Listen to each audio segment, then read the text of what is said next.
இந்த உலகத்துல யாருங்க ஜெயிப்பா, யாரு தோப்பா, இந்த வார்த்தையை மட்டும் நான் சொல்லிட்டு போறேன். மகாபாரதத்துல ஒரு காட்சி, 5 பேர் போறாங்க, கூடவே ஒரு பொண்ணும் போகுது. திரௌபதி. திரௌபதன் அப்படிங்கிறவன் அவங்க அப்பா பேரு, அதனால் அவள் திரௌபதி. பாஞ்சால நாட்டின் அரசி, அதனால் பாஞ்சாலி. அவ இயற்பெயர் கிருஷ்ணை. கருப்பா இருப்பா, இந்த மாதிரி அழகா இருப்பா, சியாமள வண்ணம், பேரழகுங்க. இந்த கருப்பு தமிழ்நாட்டில் அவ்வளவு சீக்கிரம் கிடைக்காது, இது நல்ல சூப்பர் கருப்பு இது. அந்த வண்ணம், சியாமள வண்ணம் திரௌபதிக்கு. கருப்பழகி அவ நடந்து போறா. 5 பேர் போறாங்க, பின்னால திரௌபதி போறா. திடீர்னு திரௌபதிக்கு விக்குது. இந்த 5 பேர்ல நகுலன் இருக்கார்ல, அவர் கொஞ்சம் உணர்ச்சி வசப்படுற, திரௌபதிக்கு தண்ணீர் வேண்டும், இதோ வருகிறேன், ஓடிட்டான். 5 பேரும் இப்ப நிக்கிறாங்க, ஒருத்தன் இல்ல, வெயிட் பண்ணிட்டே இருக்கிறாங்க. 10 நிமிஷம் ஆச்சு, ஆளை காணும்.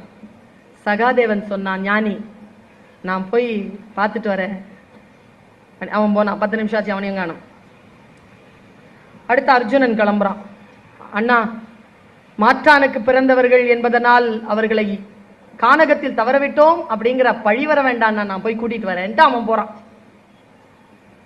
அவனையும் காணும். 10 நிமிஷம் ஆச்சு. இப்போ அடுத்த டர்ன் யாருது? பீமன். பீமன் தர்மனை பார்க்கறான். திரௌபதியை பத்திரமா பார்த்துக்க, நான் போய் கூட்டு வரேன். அவன் போனா 5 நிமிஷம் ஆச்சு, அவனையும் காணும். இப்போ நிற்கிறாங்க 2 பேர் தனியா. அப்போ திரௌபதி டயலாக், தர்மரே நீங்கள் உட்காருங்கள், நான் போய் இந்த 4 பேரையும் தேடி கண்டுபிடித்து வருகிறேன். உடனே தர்மர் சொன்னாரு, உன்னாக்கு தான் பிரச்சனைய, இப்போ நீ போயிட்டு நீ வரலன்னா இப்போ பீம வந்து கேட்டானா நான் என்ன பதில் சொல்றது? மரியாதையா நீ இங்க இருக்கு, நான் போய் வரேன். தர்மன் போய் 3 நிமிஷத்துல ஒரு குளம், அது தண்ணீரால் நிறைந்திருக்கு. போனவன் நேர தண்ணி எடுக்கிற, இங்க தானே இருக்கு தண்ணி, இந்த பயலுகளை காணமே. இப்ப சுத்தி பார்க்கும்போது அவனுக்குள்ள ஒரு சின்ன சூழல் சரியில்லாத ஒரு அமானுஷ்யமான ஒரு சைலன்ஸ் கிடைக்குது அவனுக்கு அந்த இடத்துல. நல்லா தெரிஞ்சுக்கோங்க, சூழல் சரியில்லாத போது விஷயங்கள் செய்வதற்கு கொஞ்சம் நிதானிக்கணும், டக்குன்னு ஆக்ஷன் பண்ணணும். கொஞ்சம் வீரனுக்கு வன்முறையாளனுக்கு அதாங்க வித்தியாசம். உடனே அடிக்கிறவன் வன்முறையாளன், 1 நிமிஷம் சஸ்டைன் பண்றவன் வீரன். இந்த கோபத்தை 1 நிமிஷம் சஸ்டைன் பண்ணிட்டீங்கன்னு வச்சுக்கோங்க, ஜெயிச்சிருவீங்க. சஸ்டைன் பண்ண 1 நிமிஷம். அவன் சஸ்டைன் பண்றான். சஸ்டைன் பண்ணி என்னடா இது சூழல் சரியில்லையேன்னு பார்த்தா உண்மையாவே சூழல் சரியில்லை. அங்க பக்கத்துல ஒரு மரம், அந்த மரத்துல என்ன மாதிரி ஒருத்தன் எக்ஸ்ட்ரா மேல உட்காந்துருக்கான். அவன் வேலை என்னன்னா, மாய குளம், அது தண்ணீர் குடிக்கிற குளம், அதை அமைச்சுக்கிட்டு எவனாவது வருவானான்னு பார்த்து வந்த உடனே கொஸ்டின் பேப்பர் கொடுப்போம். பாஸ் பண்ணானா தண்ணி, இல்லைன்னா மரத்துல தொங்க வச்சு பசிக்கும் போது சாப்பிடுவோம். சரியா? அவன் அப்படித்தான். இந்த 4 பேர் அங்கதான் தொங்கிட்டு இருக்காங்க. அவன் ஏதோ ஒரு மாய குளம் வச்சு ஏதோ ஒரு பரீட்சை நடத்திக்கிட்டு இருக்கான். இவனுக்கு தெரியல. நேரா வந்தா, கீழே உட்கார்ந்தான். தண்ணீரை எள்ளுவதற்கு போகின்ற பொழுது மேல இருந்து ஏதோ ஒரு சத்தம், தொப்புன்னு ஏதோ ஒண்ணு விழுது. பார்த்தா இலையா அப்படி விழும். கவனமா பாக்குறான். அந்த இலை தண்ணியில இருக்கிறது மஞ்சள் ஆயிடுச்சு, தரையில இருக்கிறது சிவப்பாயிடுச்சு.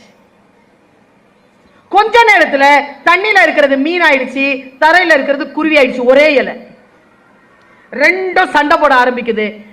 தண்ணிக்கு இழுக்குது மீன், தரைக்கு இழுக்குது குருவி. மீனை தரைக்கு இழுக்குது, மீன் தண்ணிக்கு இழுக்குது. இதுதான் சண்டை. சண்டை நடந்துகிட்டே இருக்கும் போது கொஸ்டின் பேப்பர் ரிலீஸ் ஆகுது. தர்மா சொல், எது வாழும்? ஆன்சர் பண்ணிட்டா தண்ணி. தர்மன் சொன்னான், பார்த்துக்கிட்டே இருந்தான். அடிச்சுக்கிட்டு இப்படி பிச்சுக்கிட்டு இருக்கு. எதிர 2 சமமா சண்டை போடுது. எது வாழும்? தர்மன் சொன்ன பதில், தக்கது வாழும், தகாதது வீழும். எது தகுதியானதோ அது வாழும், எது தகுதி இல்லையோ அது வீழும். நான் இதை ஏன் சொல்லுகிறேன்? நான் மீனா குருவியா என்று எனக்கு தெரியும். நீங்கள் மீனா குருவியா என்று எனக்கு தெரியாது. ஒருவேளை நீங்கள் குருவியாக இருந்தால் உங்களுடைய அடுத்த பகுதியான பலவீனமான அந்த நீங்கள் குருவியாக இருந்தால் அடுத்த பகுதியான பலவீனமாக இருக்கக்கூடிய அந்த மீனை இழுத்து கொண்டு வானத்துக்கு போயிடுங்க. இல்ல நீங்க மீன் தான் தெரிஞ்சிருச்சுன்னா குருவியை இழுத்துக்கிட்டு தண்ணிக்கு போயிருங்க. எது எதனிடம் தோற்குமோ ஜெயித்தது தோற்றதை உணவாக்கி கொள்ளும். அதுதான் வரலாறு. அதுதான் தக்கதாக நாம் வளர வேண்டும் என்றால் சூழலை சவால்களை எதிர்கொள்ள வேண்டும். புத்தியுடனும் நிதானத்துடனும் அதை எதிர்கொள்ளுகின்ற பொழுது எங்க வாழ்க்கையில நஷ்டம் வரலாங்க. பர்வீன் சுல்தான் நான் சொல்றேங்க, நஷ்டம் வரலாங்க, தோக்க கூடாதுங்க. நஷ்டம் வரலாம். நஷ்டம் நான் எதிர்பார்த்து வருவதல்ல, அது விபத்து. ஆனால் தோல்வி என்பதில் ஏதோ ஒரு வகையில் என்னுடைய உடன்பாடு அதற்குள் இருக்கிறது. வாழ்க்கையில் தோற்காதீர்கள். நின்று ஜெயித்து வாழ வேண்டும் என்றால் சவால்களை எதிர்கொள்ளுங்கள்.